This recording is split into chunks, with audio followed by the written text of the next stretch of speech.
Hi friends, ಎಲ್ಲರಿಗೂ ನಮಸ್ಕಾರ. ತುಳಸಿ food ವ್ಲಾಗ್ಸ್ಗೆ ಸ್ವಾಗತ. ಇವತ್ತಿನ ವಿಡಿಯೋನಲ್ಲಿ ಸೋಯಾ ಕಟ್ಲೆಟ್ ಹೇಗೆ ಮಾಡೋದು ಅಂತ ತೋರಿಸ್ಕೊಡ್ತೀನಿ, ಬನ್ನಿ.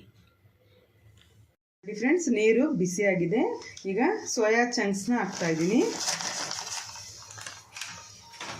ಇದನ್ನು ಒಂದು 10 ನಿಮಿಷ ಹಂಗೆ ಬಿಟ್ಬಿಡಬೇಕು. ಅದರೊಳಗೇನೆ ಒಂದು ಮಿಕ್ಸಿ ಜಾರ್ಗೆ ಕಾರ್ನ್ಫ್ಲೆಕ್ಸ್ನ ಹಾಕ್ತಾ ಇದ್ದೀನಿ.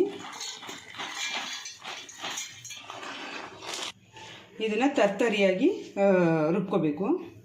ನೋಡಿ ಫ್ರೆಂಡ್ಸ್, ಇದನ್ನು ಚೆನ್ನಾಗಿ ಹಿಂಡಿ ಹಾಕ್ಕೋಬೇಕು.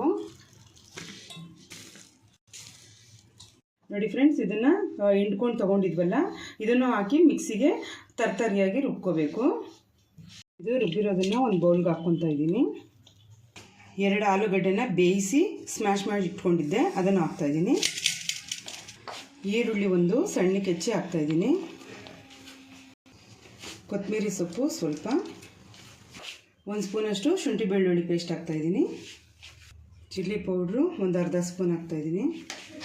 ಧನಿಯಾ ಪೌಡರ್ ಅರ್ಧ ಸ್ಪೂನು, ಅರಿಶಿನ ಸ್ವಲ್ಪ, ಗರಂ ಮಸಾಲ ಸ್ವಲ್ಪ ಹಾಕ್ತಾಯಿದ್ದೀನಿ. ರುಚಿಗೆ ತಕ್ಕಷ್ಟು ಉಪ್ಪು ಹಾಕ್ತಾಯಿದ್ದೀನಿ. ಇಷ್ಟನ್ನು ಚೆನ್ನಾಗಿ ಮಿಕ್ಸ್ ಮಾಡ್ಕೋಬೇಕು. ನೋಡಿ ಫ್ರೆಂಡ್ಸ್, ಎಲ್ಲ ವಡೆ ಥರ ತಟ್ಟಿಟ್ಕೋಬೇಕು.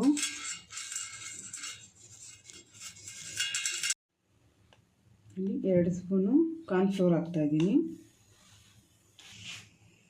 2 ಸ್ಪೂನು ಮೈದಾ ಹಾಕ್ತಾಯಿದ್ದೀನಿ. ಸ್ವಲ್ಪ ಉಪ್ಪು ಹಾಕ್ತಾಯಿದ್ದೀನಿ. ನೀರು ಹಾಕ್ಕೊಂಡು ಕಲಿಸ್ಕೋಬೇಕು. ಇದನ್ನು ಒಂದನ್ನೇ ಈ ಥರ ಮುಳುಗಿಸ್ಬಿಟ್ಟು ತೆಗಿಬೇಕು ಫ್ರೆಂಡ್ಸ್. ಈಗ ಇದನ್ನು ಇದರೊಳಗೆ ಚೆನ್ನಾಗಿ ಪ್ರೆಸ್ ಮಾಡ್ಕೋಬೇಕು. ಎಣ್ಣೆ ಕಾದಿದೆ, ಇವಾಗ ಒಂದೊಂದನ್ನೇ ಬಿಡ್ತಾಯಿದ್ದೀನಿ ಫ್ರೆಂಡ್ಸ್.